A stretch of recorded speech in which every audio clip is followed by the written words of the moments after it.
万能笔的笔法运用以及花型组合过程当中会讲到咱们的一个万能笔正确的一个取胶手法。很多宝子在运用我们的这个万能笔的时候啊，其实是错误的手法，只看到老师在取胶画，取胶画，但是呢，在取胶的时候，取胶的一些小手法，万能笔的一个正确用法，以及我们在操作的过程当中取色和用笔的时候一些注意事项，其实大家并不知道。然后今天会讲到这一块，而且的话会讲到不同的花型啊，不同的花型大小、长短、转笔之间的一个力度变化、走笔变化，以及我们的一个花型的一些排列组合。很多宝子是不是不会组合呀？花瓣画出来就感觉奇奇怪怪的，摆不正位置，这个花瓣的比例不对呀，或者摆位不对呀，对不对？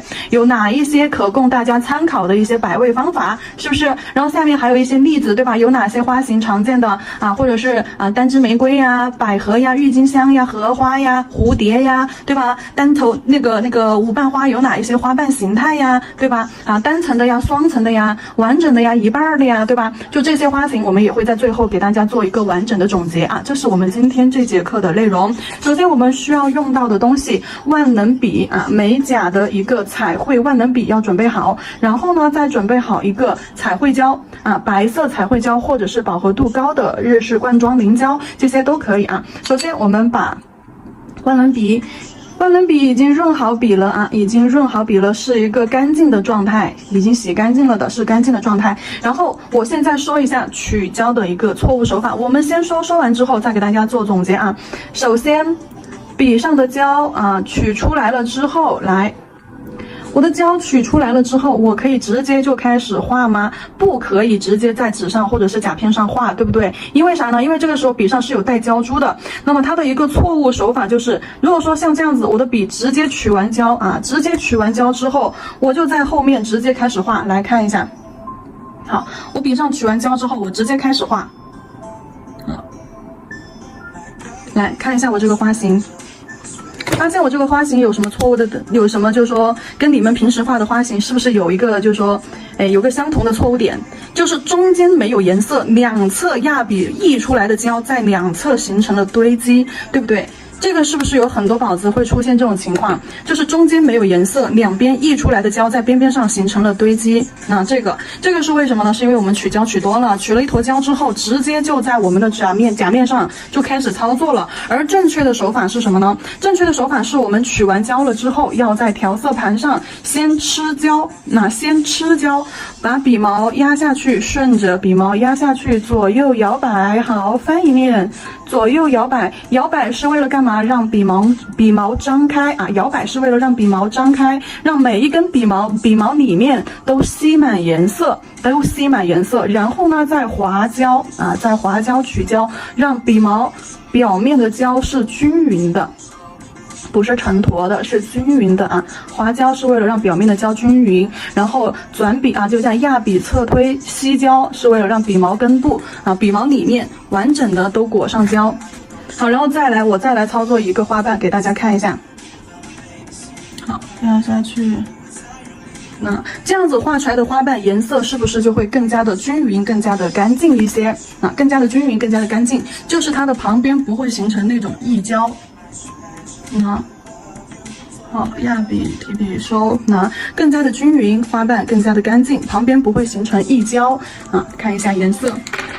这就跟颜色涂匀和颜色没涂匀的区别一样，这个是错误的，那这个是正确的一个手法。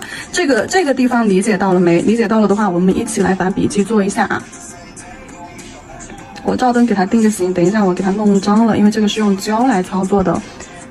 好，把笔记来做一下。首先取胶的手法是什么呢？笔尖尖上取胶过后哈，取胶过后是要先压笔吃胶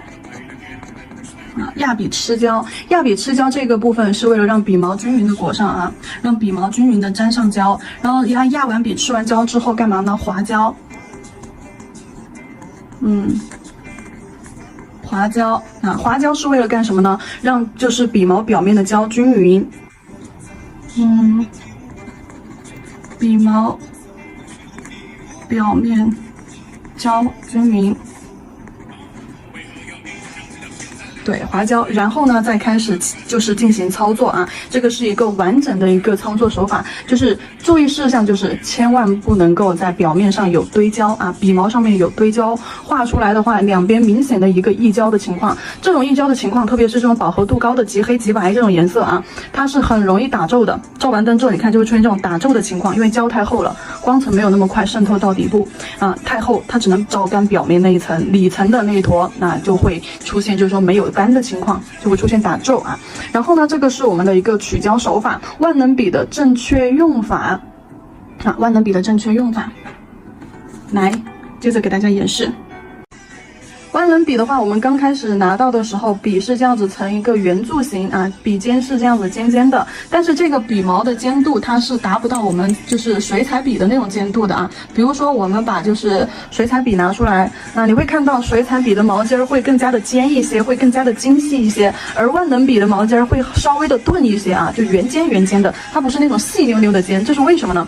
万能笔啊，基础万能笔都是这样子的，没有万能笔会做的非常的尖，为什么呢？因为我们的为什么称之为万能笔，是因为它可以画宽、画细、画粗、画虚，可以画圆，可以画尖儿，明白了吗？所以说称之为万能笔。那么万能笔正确的使用是怎么用的呢？首先，我们刚刚说到了滑胶这一步，对不对？在画之前我们会有一个滑胶的动作，将胶均匀的裹在笔毛上面，正面滑完了之后，转一下笔翻过来，好，滑一下另外一面，好，滑完了之后，你会发现咱们的笔的话就会出现一个圆头。出现像我们那个小雏菊笔一样出现这种圆头的一面，然后再稍微翻转过来，侧锋位置就会变成尖头的一面，对不对？它有一个侧面尖尖的啊，正面圆圆的，一头尖一头圆。这是我们在使用万能笔的时候，就说啊，两种情况，一头圆的，一头尖的，就可以去完成我们更多的花型。那接下来我们就讲到了第二个点，关于圆头。圆头的话，花瓣我给大家在后续的位置上去做一下演示啊。我觉得在这个纸上面画白色不是很明显，我们要不要换成黑色彩绘胶啊？你试一下啊。好，圆头，我们用圆头这一边啊画出来的花瓣，看一下。圆头这边画出来的花瓣就是这种圆圆的花瓣。那如果说我用尖头这边呢，尖头画出来的花瓣，好，那我就不用圆的这一面了，我就稍微把笔毛翻转一下，我就稍微把笔毛翻转一下，侧过来，用它侧锋的位置，尖尖的这个部分，好，先干嘛呢？先划一下尖儿，扫一个尖儿，然后压笔提笔收 ，OK， 就会画出来一个尖尖的花瓣，两头尖中间胖的花瓣，然后这边的话就是一头圆一头窄的花瓣。不行，我得换一下，我换一个颜色啊。好，我选了一个黑色彩绘胶啊。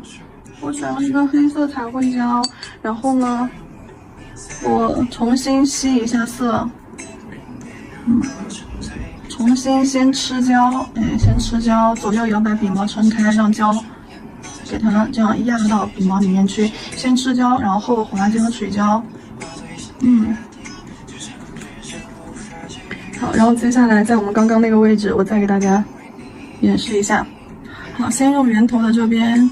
压笔，好，提笔，慢慢的提笔，收个尖儿，好，然后呢，再用尖头的这边，好，再用尖头的这边，不用圆头了啊，侧锋用它侧面尖尖的那一面啊，好，侧过来用侧面尖尖的这一面，好，先轻轻的给它拉一个尖儿，扫个尖儿，然后顺着这个尖尖压笔压下去，好，提笔收，那出来的花瓣就变成那种瘦瘦的两头尖儿中间胖的花型了。这两种花型的话，在我们的笔法当中是什么样的一个笔法？我在后面给大家写出来。首先记住我们的笔法有一个什么样的说法？我们的笔法当中有压、提、转，对不对？压、提、收啊，还有压、提、转、压、提、收，这四个动作，有的动作是需要我们同时去进行的。那么我接下来我把这两种花瓣形态啊，给大家把笔法标出来。首先第一个这种圆花瓣，这种圆花瓣常见的有小雏菊的那种啊，小雏菊的那种花型，这种圆花瓣，我们给大家就是说一下压笔的步骤。刚开始的时候，你看我落笔的时候就压笔了啊，我们的笔正面圆头那一边落笔就压笔。好，落笔就压笔，落笔就压笔，压完笔之后呢，就开始往下走笔。好，往下走笔，啊，就得走了。然后走的时候，走的同时，我们要开始去提笔，提笔啊，提笔收啊，提笔收，这两个步骤同时进行。啊，同时进行，我再给大家演示一下，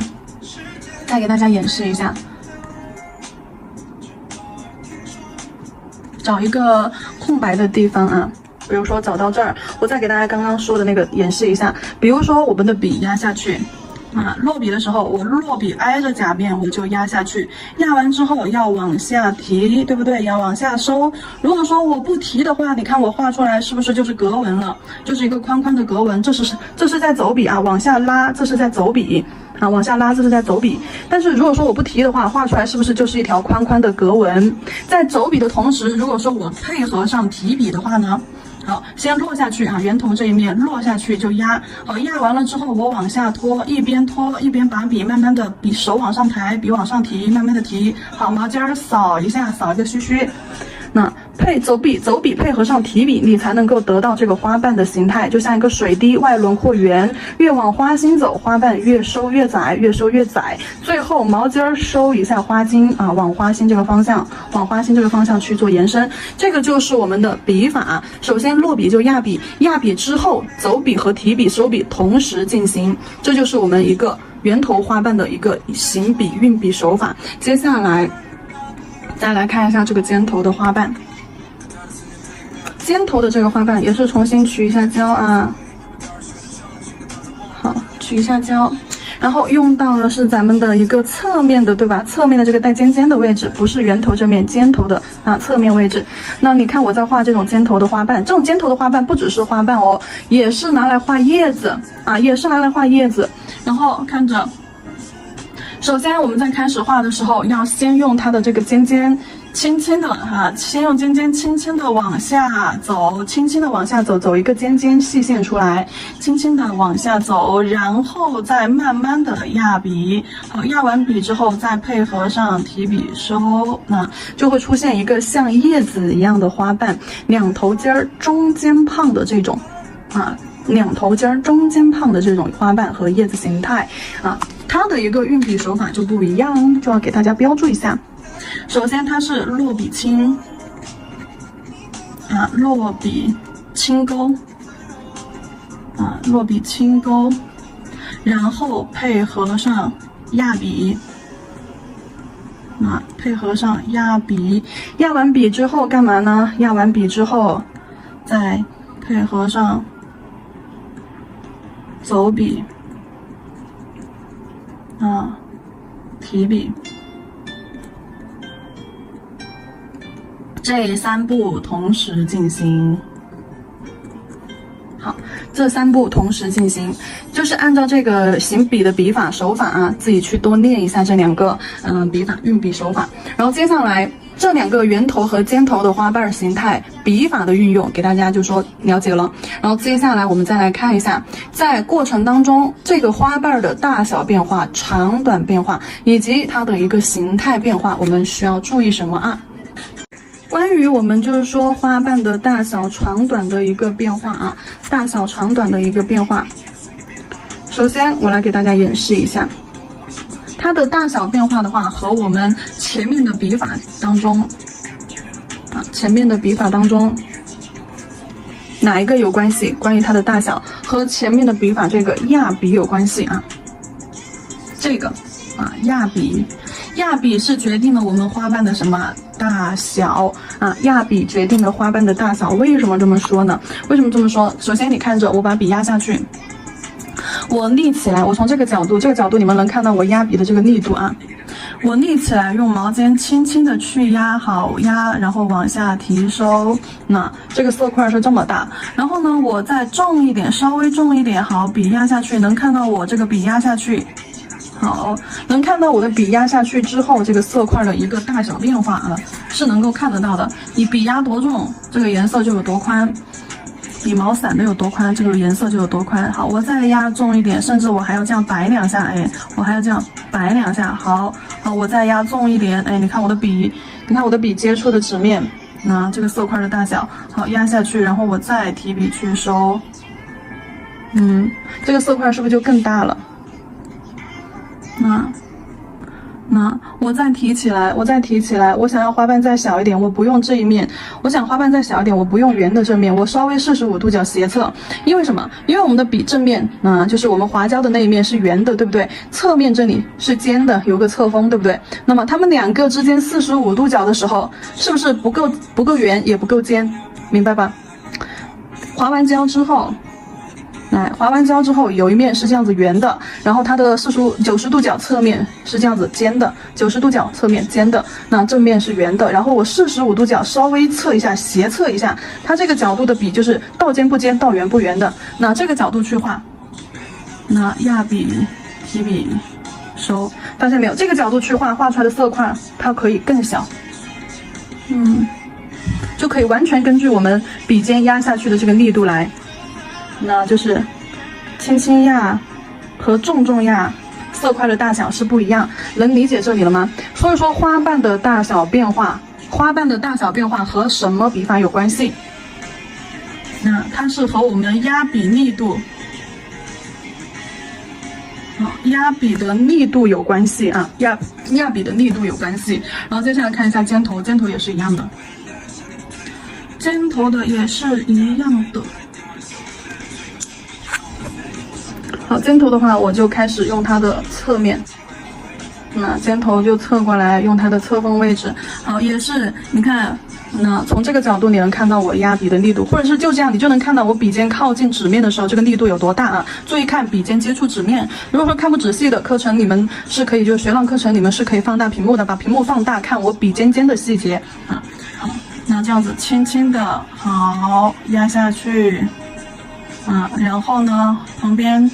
重重的压下去，好，然后在旁边再重一点，好，那再重下去，好，看到没有？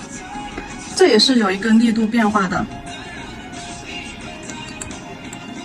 如果说想要再轻一点呢，好，轻轻的，看一下笔尖的这个变化啊，轻。再重，再重，再重，就这个笔尖的这个力度变化，压笔的力度决定了色块的大小，决定了花瓣的大小啊。这个是压笔，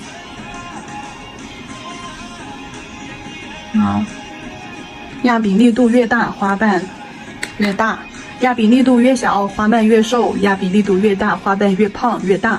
这个能理解了吧？这个没有问题了。接下来我们进入到长短，花瓣的长短又和哪个笔法有关系呢？长短和哪个行笔法有关系？是轴笔。那长短的话和我们的走笔有关系。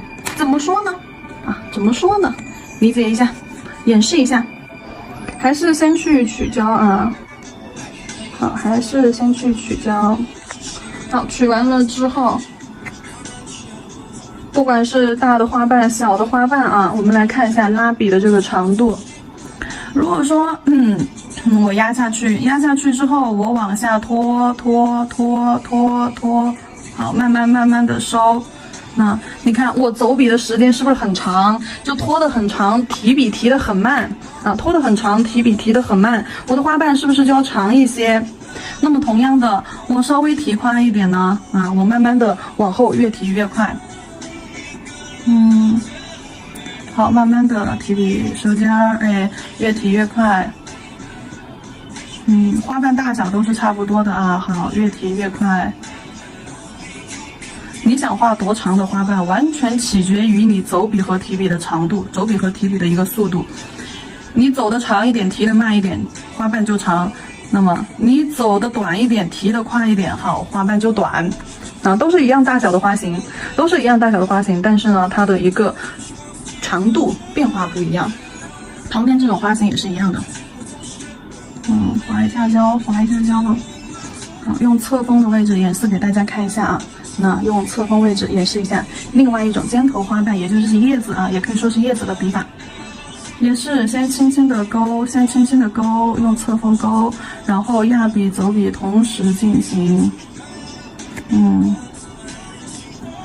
好，先轻轻的提笔勾，压笔和走笔同时进行。好，收的稍微早一点点。好，先轻轻的侧锋勾，然后压笔和提笔走笔同时进行。好，先轻轻的勾一个尖儿，好，压下去之后轻轻走一下，慢慢的提收。好，也是越来越小，压下去之后马上就提笔收。那这个是需要大家多练啊，平时就要多练的。这个是我们笔法运行当中的什么？走笔。走笔越长，对吧？花瓣就越长。哦，这个方向应该是走笔短。然后呢，提笔，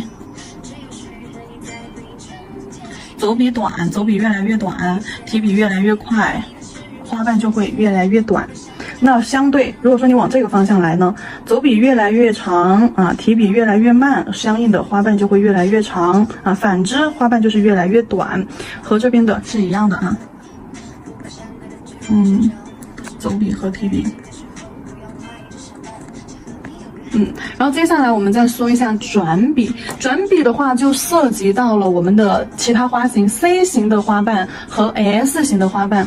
这两种的话 ，C 型花瓣最典型的一种花型，最典型的基础花型哪一种？是不是玫瑰？最典型的基础花型，玫瑰的花瓣玫瑰的花瓣就是 C 弧，就是用这个基础笔法去走 C 弧。而我们的 S 型花瓣呢？S 型花瓣还有 C 弧花瓣，还有百合、郁金香都是 C 型弧度的。S 型的话，一般我们是拿来更多的是做叶子，就是那种长叶子，就郁金香的这种，就那种长线型的叶子。郁金香的叶子就又长又窄又细嘛，对吧？一般是做那种叶子的时候才会有 S 型这些，或者是一些灵动飘逸一点的叶子形态，或者是蝴蝶结的那个绑带蝴蝶结的那个绑带飘逸感的那种的时候，才会用到 S 型这种笔法。那么我们再看一下这两种 C 型和 S 型的笔法是什么样的呀？正常的去取胶还是两种圆头和尖头的。圆头和尖头的。首先我们我是这样侧面是45度角，这个你能看到我的笔法。好，笔尖尖我们先压下去。好，行笔的过程当中走一个 C 弧慢慢的侧过去，提笔用笔的侧锋去收，这一步能看明白不？提笔用笔的侧锋去收，我再给大家演示一遍再演示一遍另外一个方向的。好，压下去之后，你看，笔转一个 C 弧，划一个 C 弧，然后侧过来，侧锋用侧锋去收这个尖尖，这笔能看清楚吧？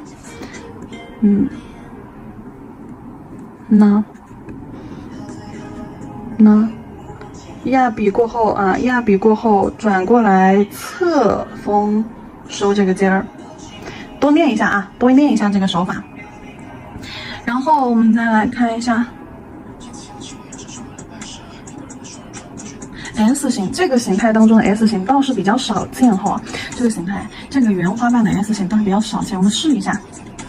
好，压笔之后转好，收笔的时候往另一侧收，那它就是一个 S 型。但是倒是圆头的这种倒是用的比较少反而尖头的那个 S 型会用的比较多，就考验我们转笔的能力。然后也是给大家演示一下，尖头的转弯侧笔，用侧锋位置先去轻轻斜着啊，斜着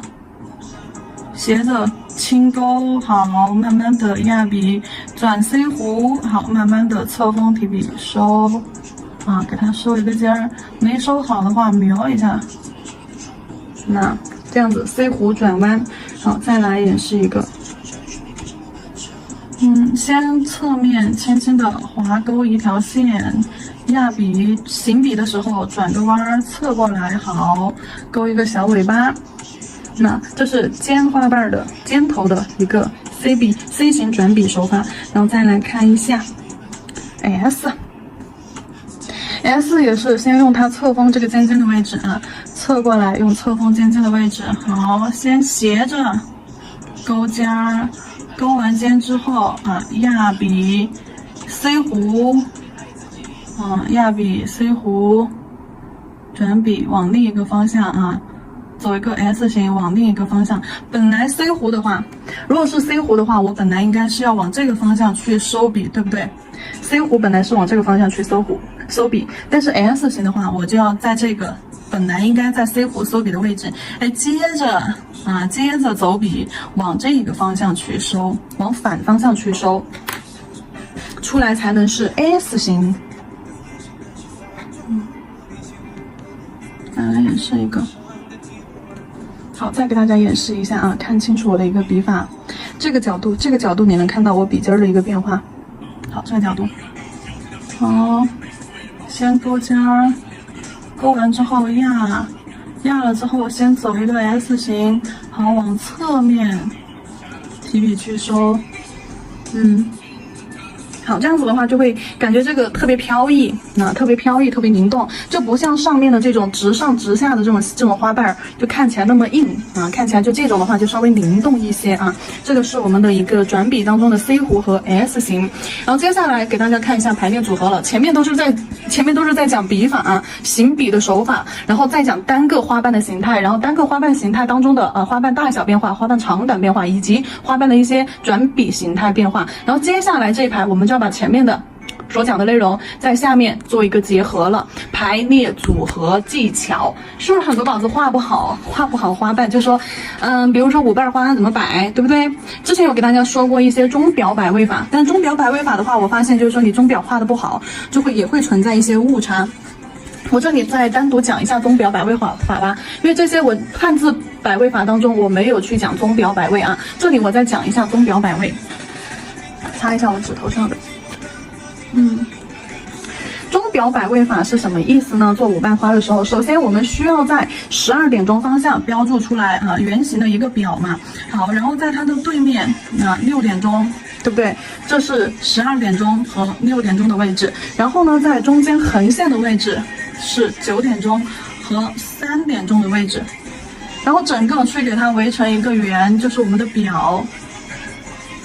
整个去围成一个圆，对，就是我们的钟表。然后在这中间的话，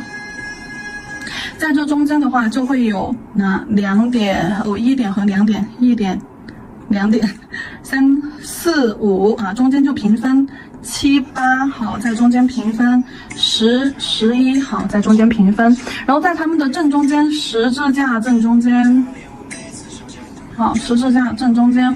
把它定做花心，十字架正中间定做花心。那么我们的第一个花瓣在哪里呢？12点钟方向，12点钟方向是我们的第一个花瓣。好，12点钟方向在我们的第一个花瓣。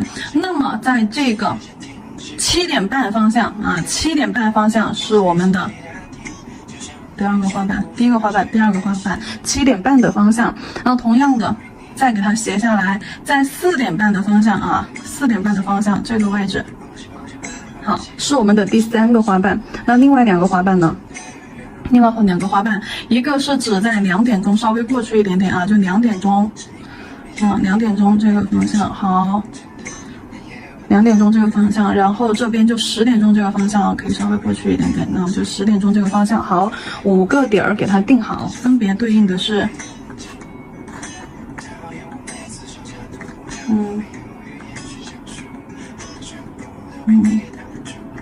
好，分别对应的是这5个方向，然后你再去把花瓣给它画上。